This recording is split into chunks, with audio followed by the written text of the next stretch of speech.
ही प्रवृत्ती काय आहे? म्हणजे महात्मा गांधींचे विचार मारण्याचं काम त्यावेळेस करायचा प्रयत्न केला, त्यांना मारला पण विचार गेले नाही. गुलबर्गींना त्यांची हत्या केली पण त्यांचे विचार गेले नाही. दाभोळकरांची हत्या झाली पण त्यांचे विचार मारता आले नाही.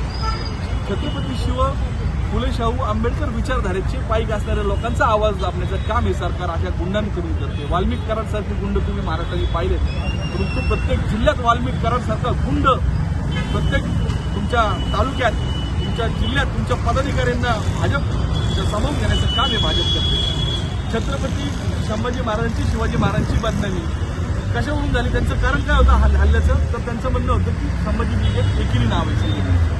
परंतु जर 6 सोनेरी पाने पुस्तक असेल, मंच ऑफ थॉट असेल, जे यांचे RSSचे जे पितामह आहेत, जे त्यांचे सावरकर असतील, गोळवळकर असतील, भाजपचे पितामह आहेत, यांनी छत्रपती शिवाजी महाराजांची, संभाजी महाराजांची बदनामी केलेली यांना दिसत नाही. त्यांनी कुठल्या भाषेत त्या पुस्तकांमध्ये महाराजांबद्दल अपमानजनक शब्द केलेले, तेव्हा त्यांचा राग पुढे जातो.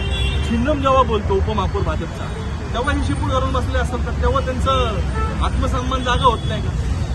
तो कोरटकर होता, तो काय बोलला? राज्यपाल होते, ते काय बोलले?